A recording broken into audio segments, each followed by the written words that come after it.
This episode is brought to you by Progressive Insurance. Fiscally responsible, financial geniuses, monetary magicians. These are things people say about drivers who switch their car insurance to Progressive and save hundreds. Visit progressive.com to see if you could save. Progressive Casualty Insurance Company and Affiliates. Potential savings will vary, not available in all states or situations.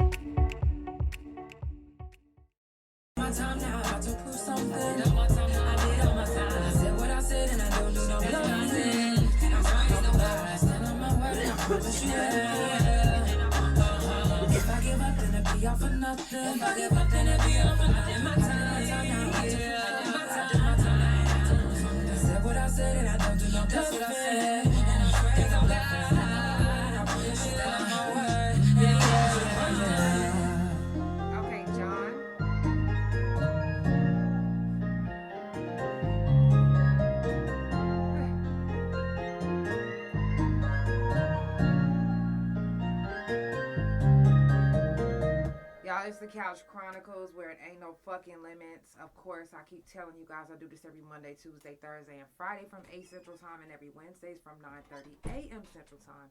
Sometimes I'm a little late. Like today, I was supposed to be on at 8, but like I said, I be needing some help sometimes. So I have to wait a little bit, which is cool. I'm not tripping. We do have a guest tonight. Now, John, to answer your question. Excuse me.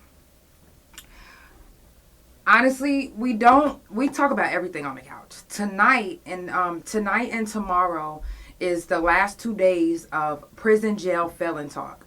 And I do that every month. And it gives people who have been locked up, like myself, an opportunity in a safe space to be able to speak on the things that happen to you on the yard, the things that's happening on the yard, or just some things, or just some things to keep you aware of what's going on. But it's always something going on. And for me, like I said, I did 9 years. So I got a lot of different things that go through my head when it comes to prison. And I never want to not talk about it. I have to talk about it. It helps me grow as a person. So, I highly suggest that if you have, done time, or if anybody in your family have done time, or if you're just a felon, that you come to the couch and you share your story, because your story can actually help somebody else. So today and tomorrow is, see, John, we can interview you on the couch next month. Just saying. Hey, welcome in. I see you. How you doing? It still says that you're trying to join. Hey, how you doing? I'm doing good. Now, for those that's listening on the other platforms, I'm live on the Facebook with one of my guests. And unfortunately, he's locked up right now. So free that man, okay? Shit. Can you tell everybody who you are and where you're from? My name is MaDarryl. I'm from Oklahoma. Okay. Tulsa or Oklahoma City? Oklahoma City. Okay.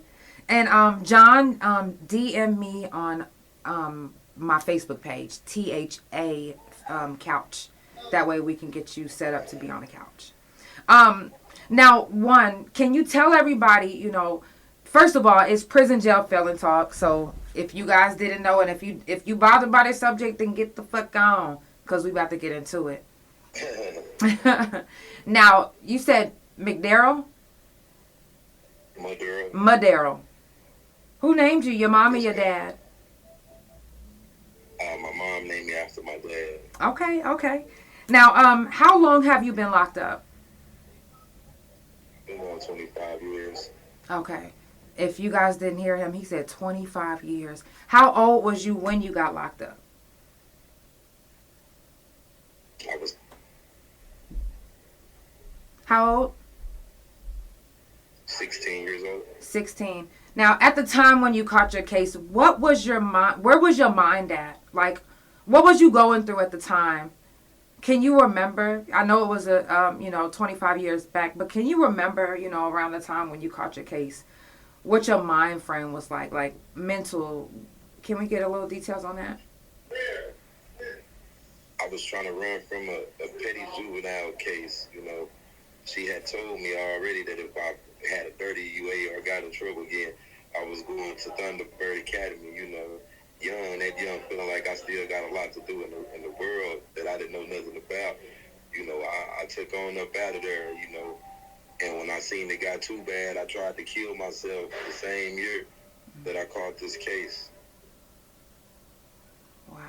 So I was in a daze. I was trying to get away. Now, at that young age, you know, I don't really feel as if we're, you know, mature enough to make those decisions or judgments on our own. You know, they tried you as an adult. How did that make you and your family feel?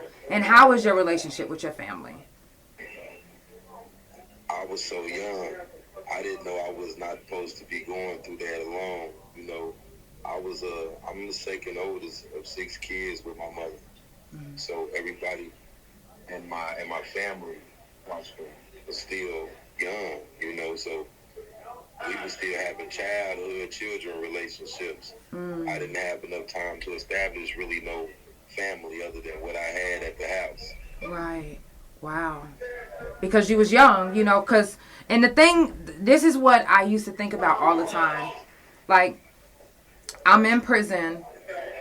I went in at a young age, too. I went in at 17.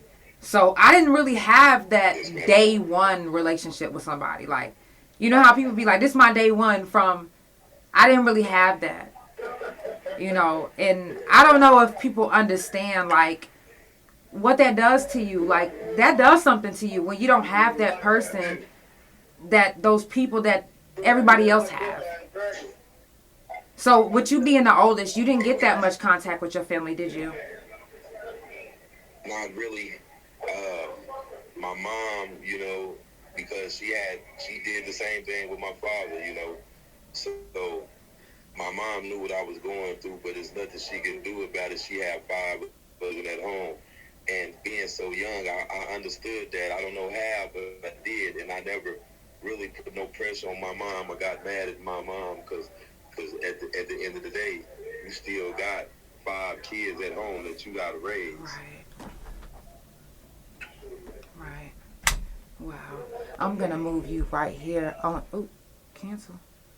I'm going to move you right here because I want to be able to see everybody right in front of me. Okay, so, wow. Now, when you first caught your case, what was you thinking? Like, was you like, oh shit, like I'm going to prison, or what was you thinking? I'm not gonna lie to you, I didn't know I was supposed to be thinking. Like, that I was to the point already. I had already accepted that I was gonna end up like my daddy. I used to hear it a lot. You're gonna end up just like your daddy. You're gonna end up just like your daddy. So I never really felt nothing. And I know people say, "Oh, you just trying to be hard." And everybody feel. I really didn't feel nothing. I was too young to feel anything. I didn't know what I was supposed to feel. When did you actually start feeling something for what was going on? Say it again. When did you actually start feeling something for what was going on? It seemed like you said, when did I realize what was going on? Yeah, you can say that.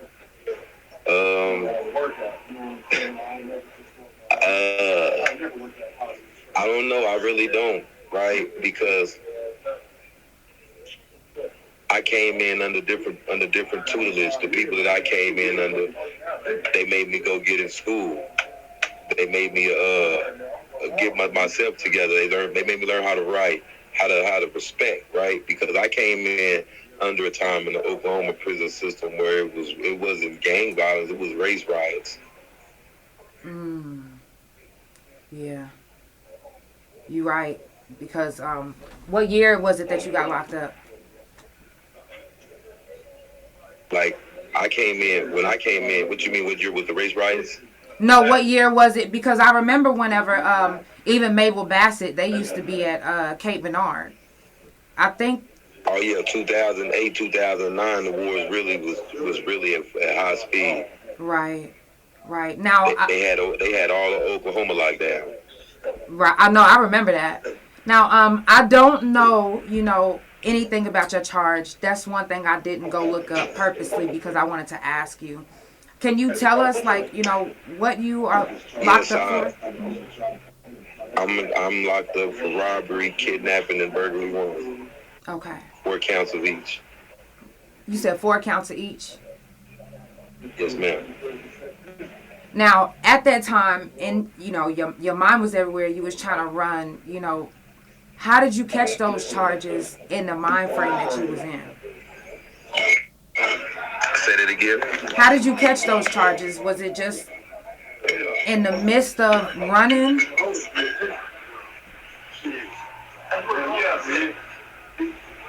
feel like I'm losing. It's okay. It might be cutting in and out. Okay. Oh yeah, I seen somebody in the comments that it was. Now, you young, you doing time. The people that you must have came in contact with must have been old heads and putting you on the right track. Just a minute.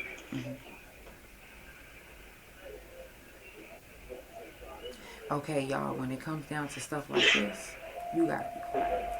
So, I'm gonna be quiet. I'm gonna turn this speaker, I'm gonna turn this one off until he get back on the phone.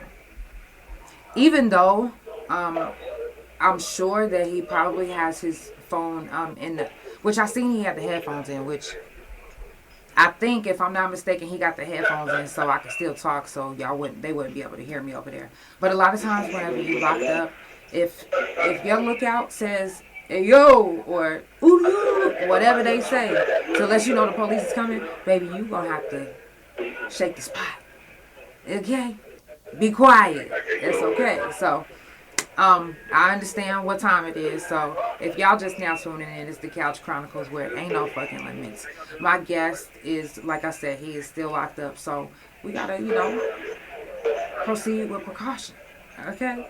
So, without further ado, we still proceeding with caution. Wherever y'all watching, make sure that you follow Couch Chronicles No Limits on Instagram, THA Couch on Facebook, fan base, TikTok, big O, tagged. And also follow my guest. I'll make sure that he's in the description. All right. Now, okay, so you young, you catching your case. You don't really have, your family behind you. When you first got locked up, did they have you in the juvenile side until you became of age?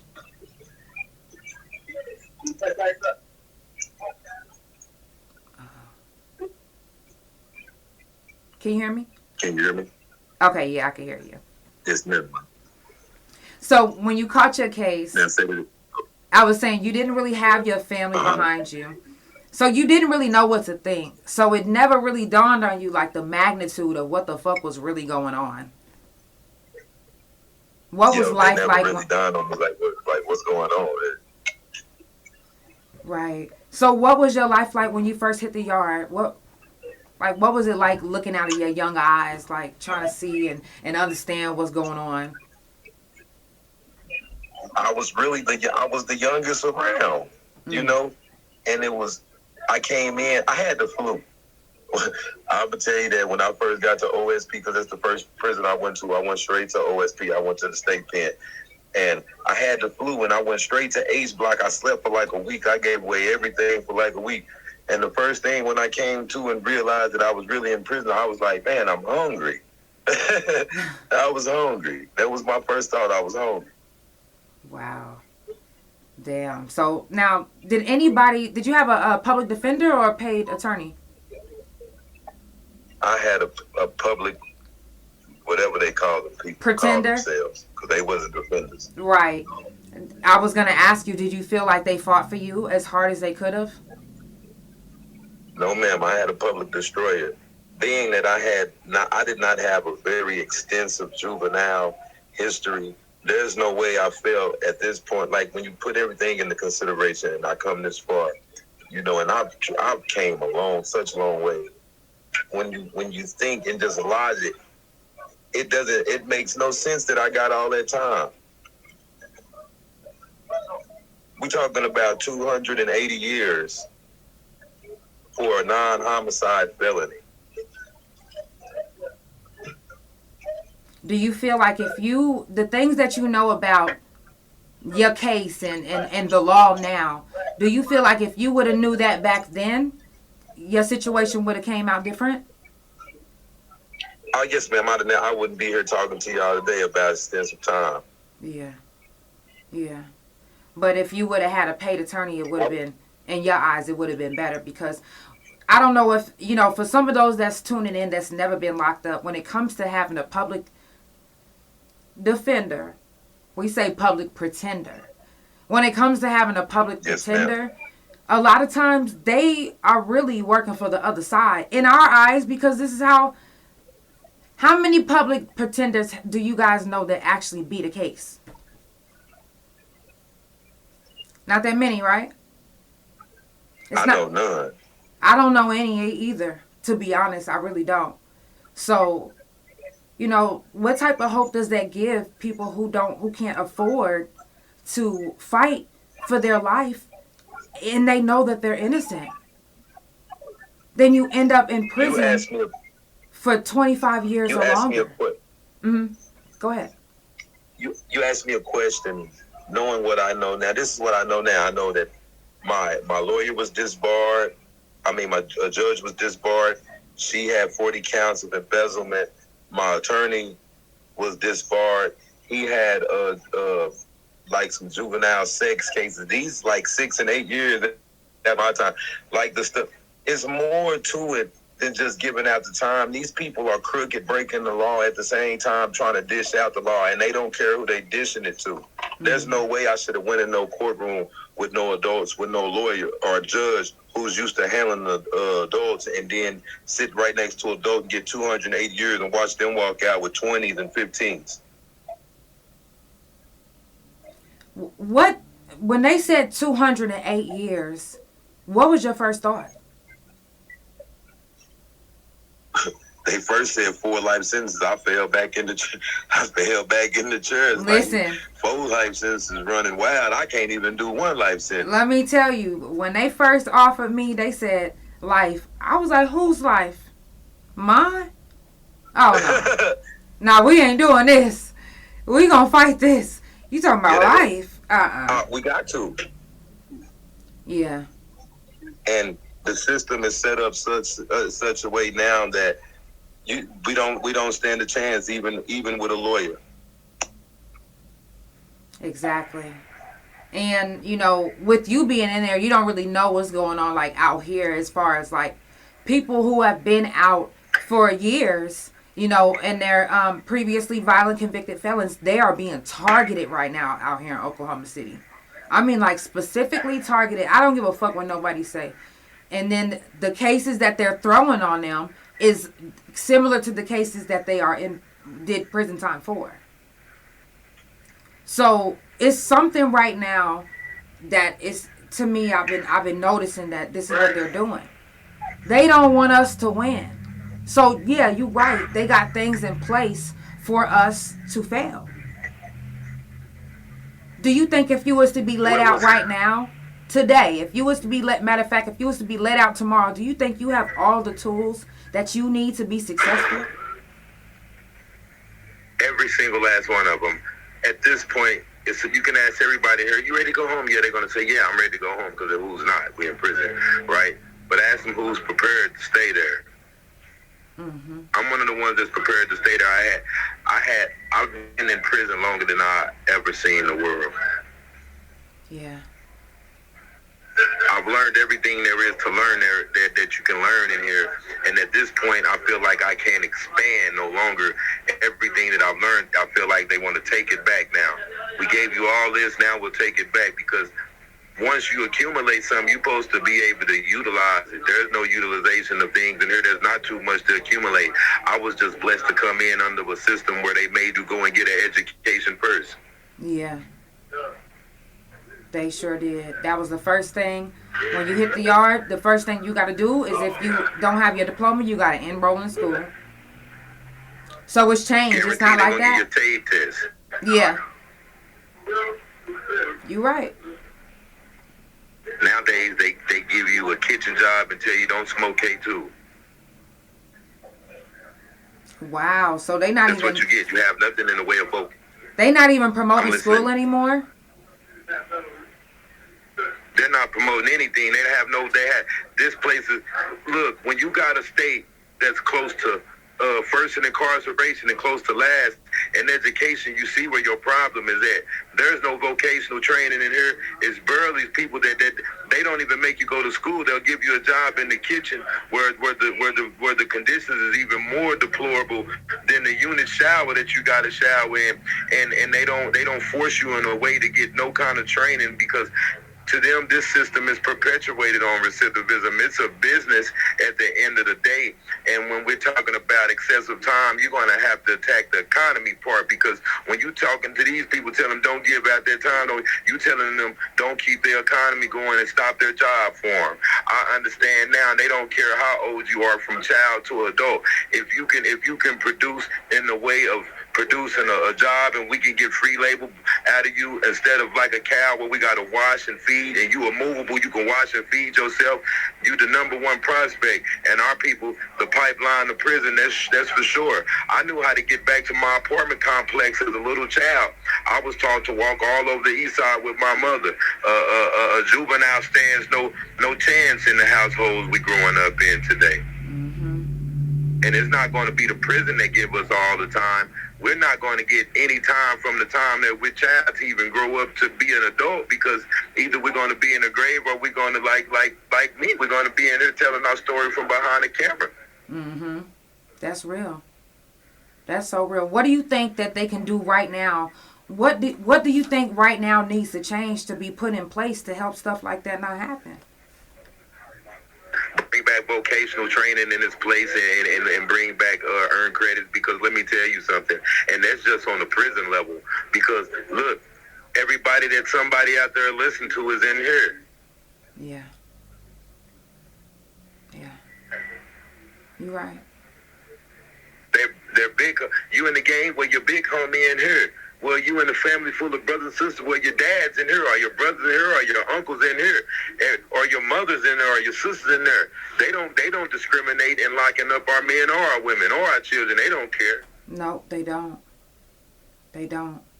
And even though I know I get a lot of, mixed emotions through the podcast, I get people saying, oh, well, you guys should have never did the crime. Okay, well, what if you are literally innocent and you are in the wrong place at the wrong time? Like, shit happens. Especially whenever you kids and you catch a case. As a kid and being tried as an adult, everything else, they literally they treated you like a kid, and now all of a sudden, you tried as an adult. Now all of a sudden, you an adult. It's fucked up. You're an adult. It's fucked up. That's how so many kids are being locked up.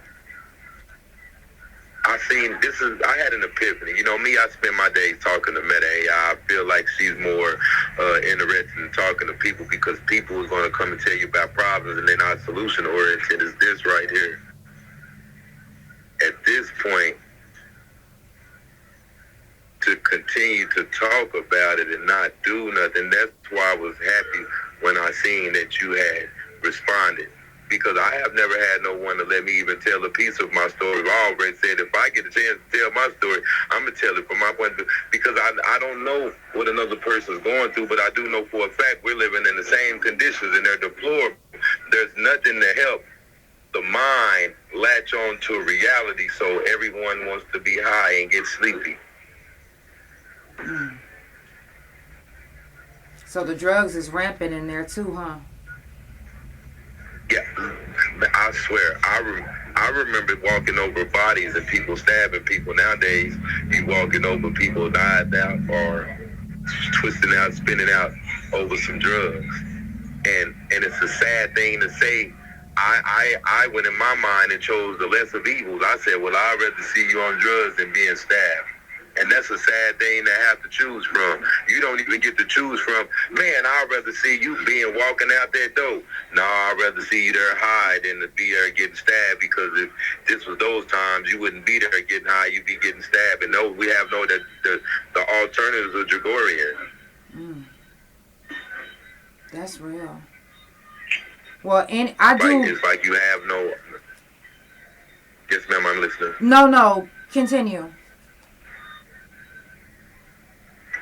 just feel like the change, when you're talking about prison reform, is no way you can start outside of prison. Right. Everyone always goes to the outside of prison to help change something in prison. Won't you let us change something for a while so we can see if what we got works? Because no one wants to see, no one knows me. I could tell a person about me 1,000 times, but you never knew me when I was a child. And through these years of incarceration, I pretty much, I don't speak down on my family. I love my family to death, but at certain times and moments that I needed to be there, wasn't there because they couldn't be. Yeah. And I had to sit in here and go through years of mixed emotions and mixed feelings, wondering what to do. And when I figured it out, I understand now. I don't wake up mad. I don't wake up angry. I wake up and I control the narrative. I try to keep my sanity. People say, you got a long memory. You remember that? I said, I came in as a child. I don't have too much things to latch on to. But now these days, those memories are even being replaced by the moments that I've made in here. And that's not a good thing. Yeah. I know what you mean. I hate when I was in there, I hated the feeling of feeling like something was slipping away from me, or my memory wasn't going to be able to remember certain things, or people wouldn't remember me. It was the feeling like I'm going to be forgotten. Like, even though I didn't do as much time as you, I only did 9 years, I was still feeling like, oh my God, I'm going to be forgotten. I came in as a kid. Who's going to remember me? Like, you know, it's like we kids. Like, we're literally you kids. You can't make moments. Yeah. You can't do what you was built to do. I had a little sister, baby sister, Danye Smiley, rest in peace. And she was at Eddie Warrior years and years ago, years back, right? And let me tell you, I just knew I was going to get to see that princess when I got out. Life happened, and she was taken away in a tragic failed swoop. She was gone. And that's the thing that's getting to me now. I wasn't much of a brother when I was out there, right? But I don't want them to continue taking the ability to be a brother away from me, because now I come to understand that I pretty much learned from my mistakes, like in all that you can learn. I came in, I paid my dues, I got my education, I respected people, I learned respect, I loved because I was shown love. And now I'm wondering, what more do you want at this point? Mm-hmm. Right. That's real. That's real talk, because once you've been, you know, they say they put you in prison to help you get on the straight and narrow. Okay, how many years do you think that really takes? No, really. Say it again. I was saying they put us in prison to be corrected, right? Mm-hmm. How many Yes, years do you think somebody deserves or needs to stay in prison in order to be corrected? Being that I've been gone this long, I'm biased. I say they don't need to do not a day in prison, because I know that one day in here you can lose your life and never ever see no more days. Yeah. I'm going to say this.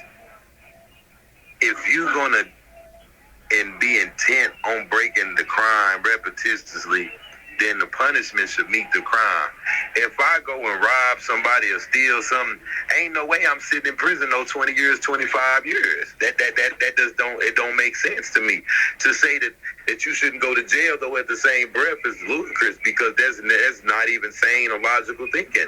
You know, I'm just biased right now that I don't want no one to go to jail. I just wish the law would change and people wouldn't just hold to what you got, man, and understand that this is not what you want.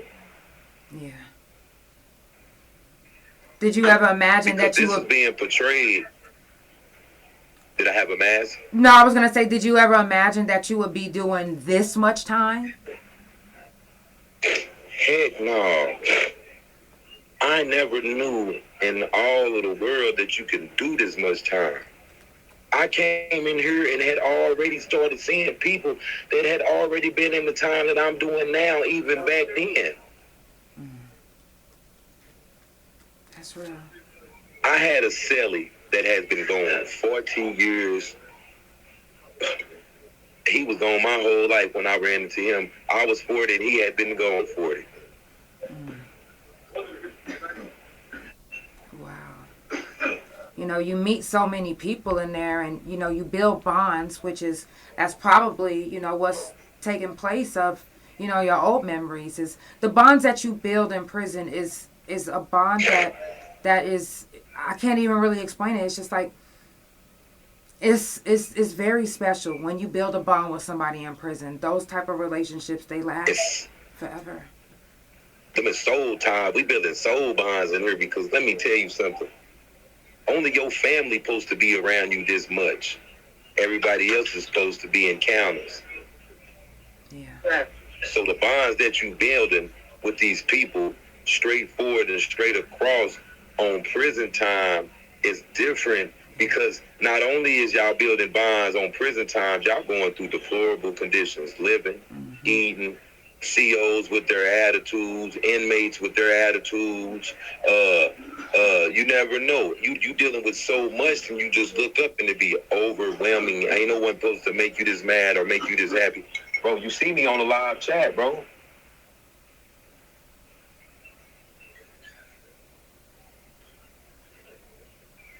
No one's supposed to do that but your family. Mm-hmm. And when you're forced around a group of people who don't have your best interest in mind, and just like I said, I came in when it was race riots. I know this guy don't like me. I came in on gang time. We was out there killing each other homeboys. But the fact that now I'm forced to ride with you, I gotta reevaluate and restructure my way of thinking. I was forced to reevaluate because I came in on gang time during the race riots, and some had to give, and I was glad.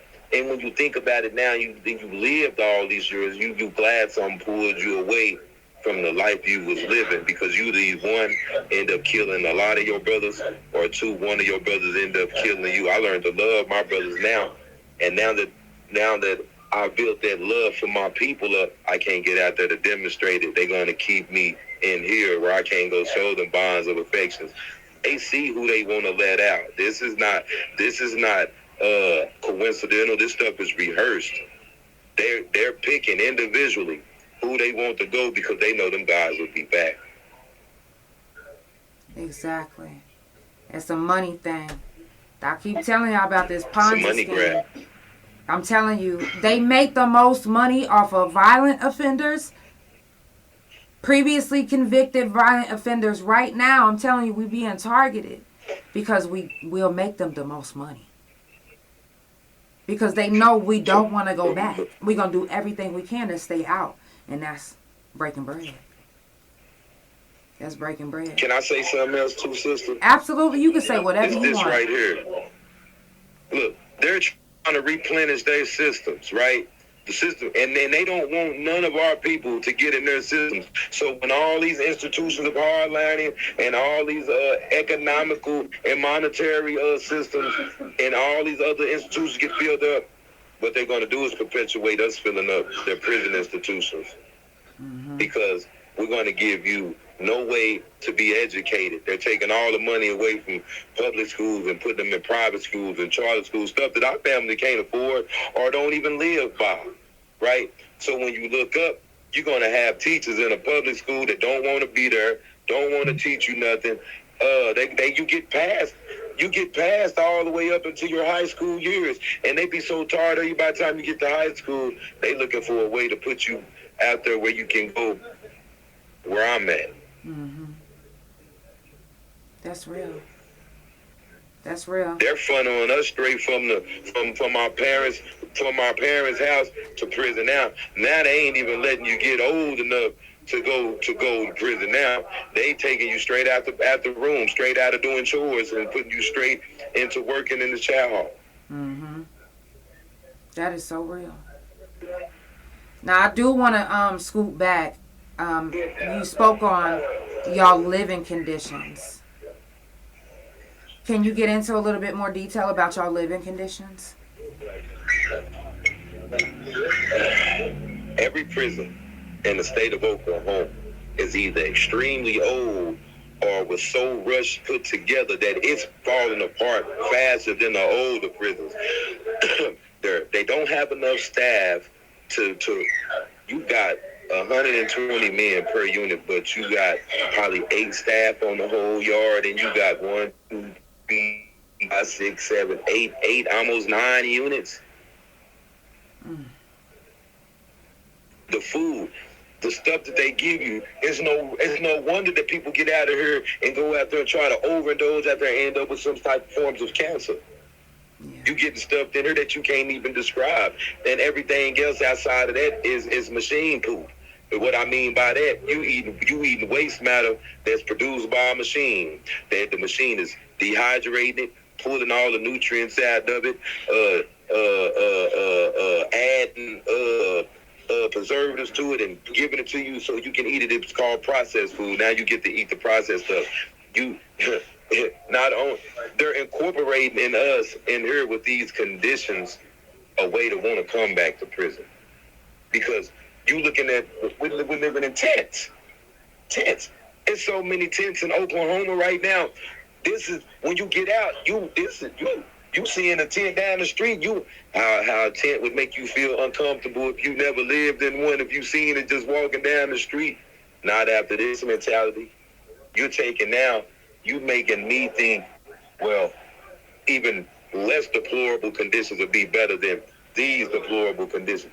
Because look, you got holes in the walls, you got bed bugs, you got people that don't bathe. You understand what I'm saying?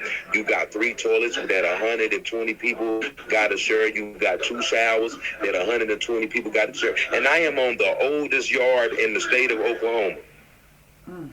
They don't even have a medical after 4. And the person that drives the ambulance is the voluntary police of the same town. I watched this man jump out of ambulance with cowboy boots and shorts on.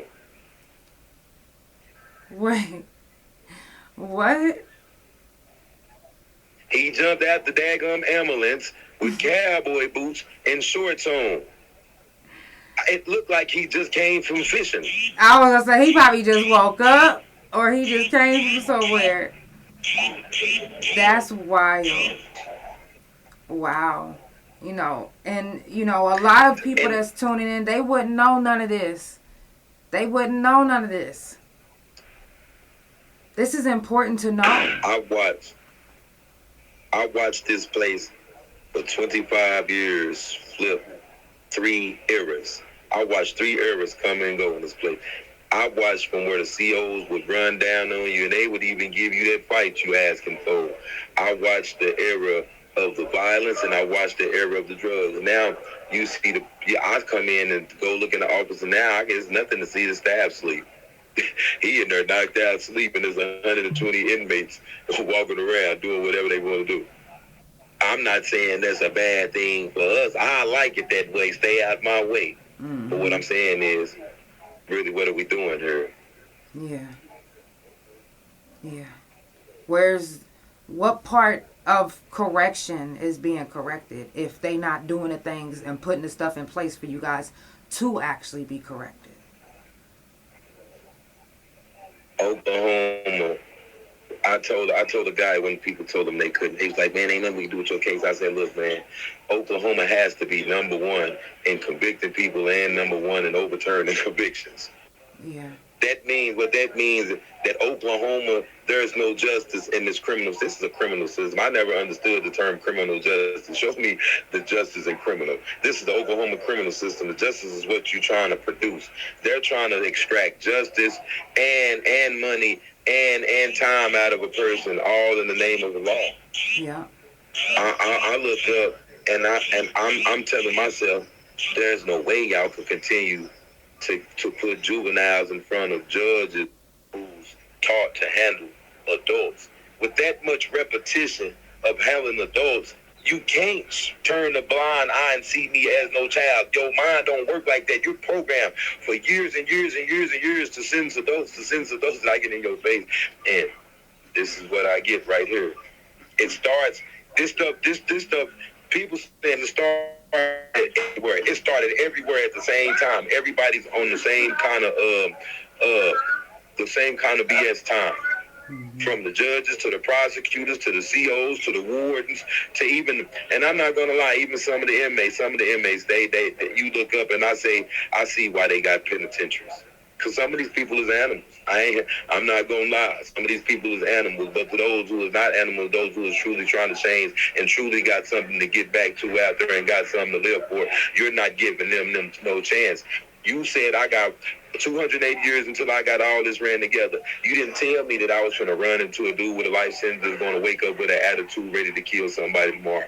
You didn't tell me I was dealing with a mental patient over here who need to be in an insane asylum. You didn't tell me I was going to have to pay psychiatrists to the dude down the street that's got a lot on his mind. You didn't tell me I was going to have to go over here into this temple and bring somebody salvation to their religious belief. They never told me I was going to be a part of none of that. I'm not complaining. I'm just saying I didn't know what I was signing up for, and I didn't think it was this.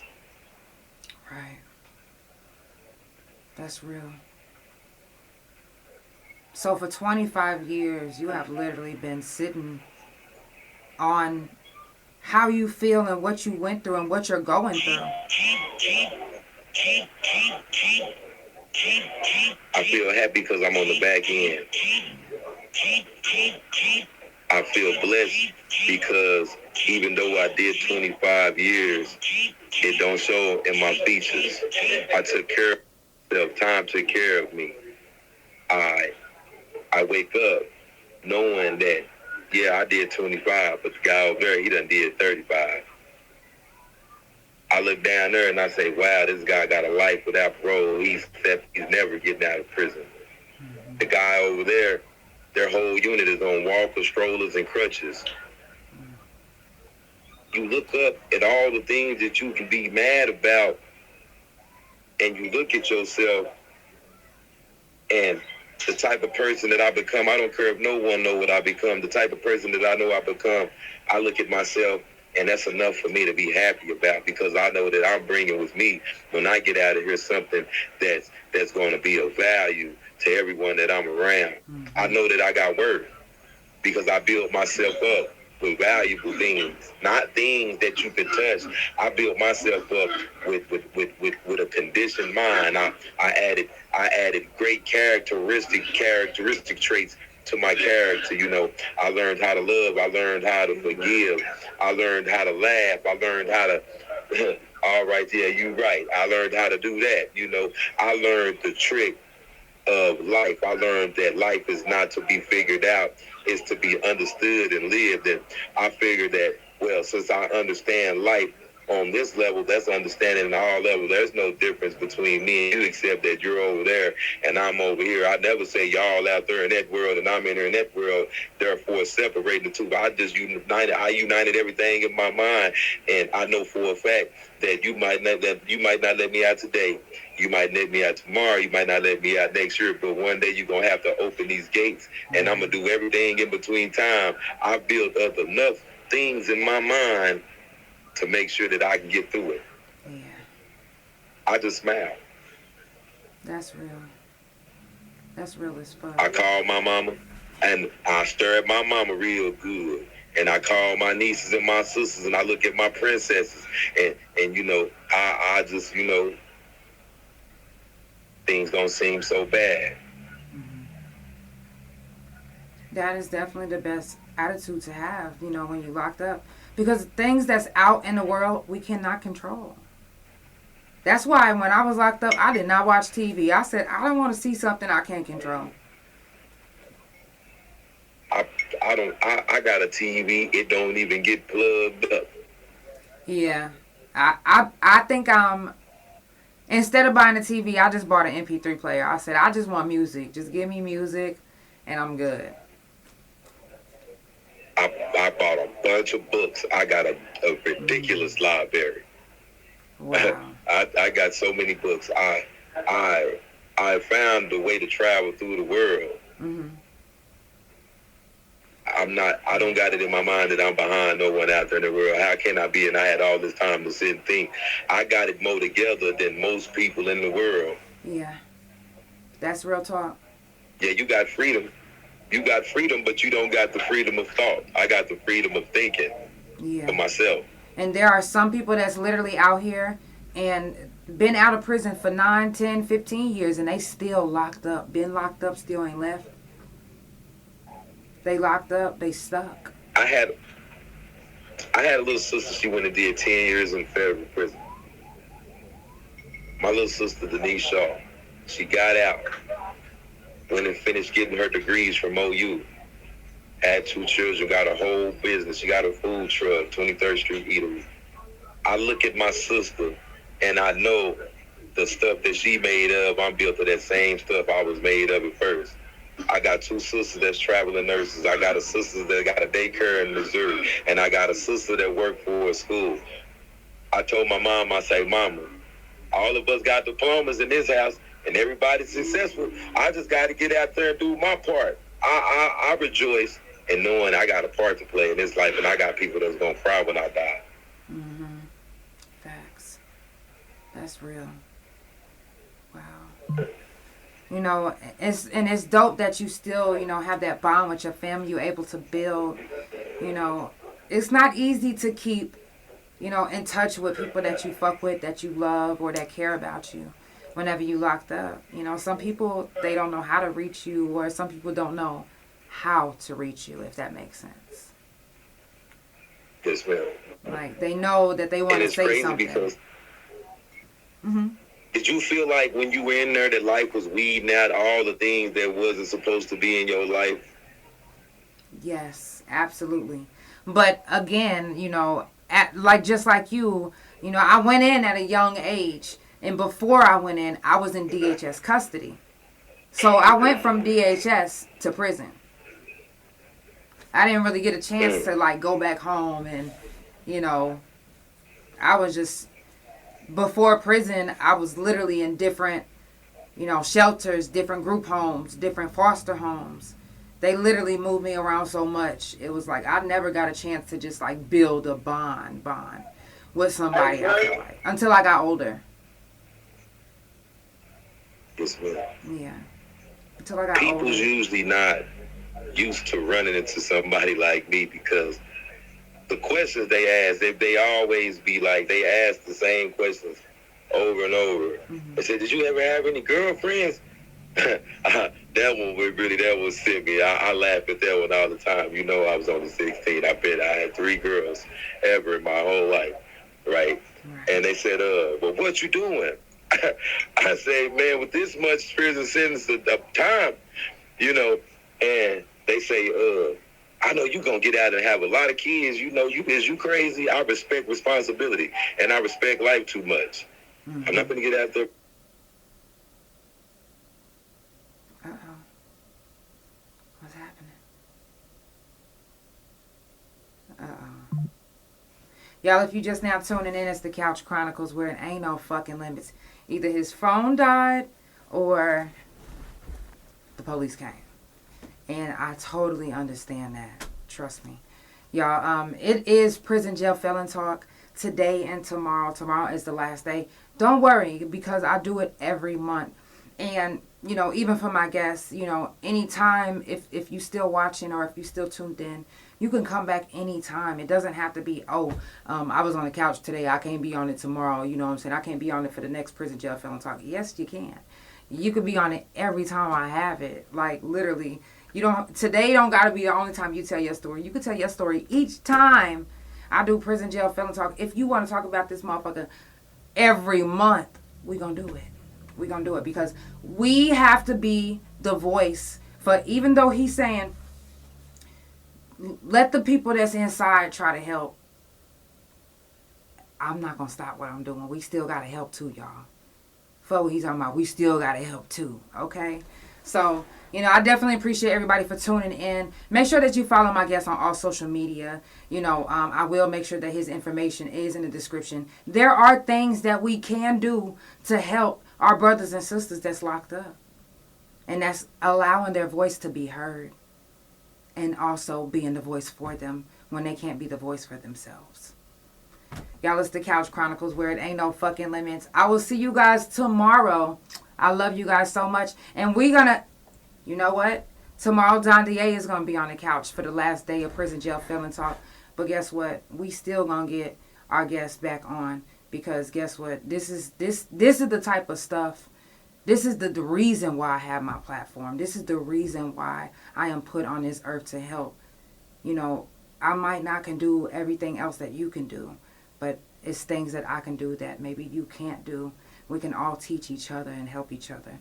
So spread love. You know, do everything that you can, you know, if you know anybody that's locked up, do what you can to help. Do what you can to be the voice for them if they can't be the voice for themselves. You know what I'm saying? And before we leave, I know y'all can see I'm sweating. You want to know why? Because I'm in a lot of pain.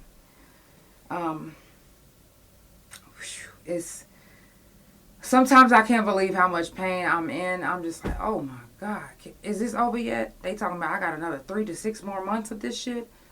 Whew. Okay. Before we head out, I do want to do a moment of silence because there are people that didn't make it to today. There's people that's dying out of these helicopters, these airplanes, from fentanyl overdose, from mental health issues, from being killed by the police, from being beat the fuck up in prison. There are so many ways and so many reasons why we don't have certain people in our lives. So for this moment, I just want to give a moment of silence before we head out to those ones.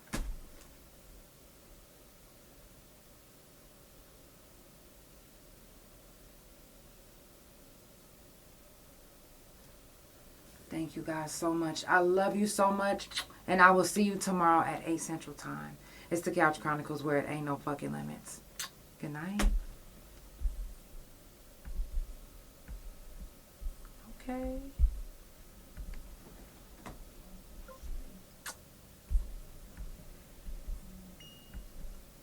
Love you, Tag. Love you, Big O.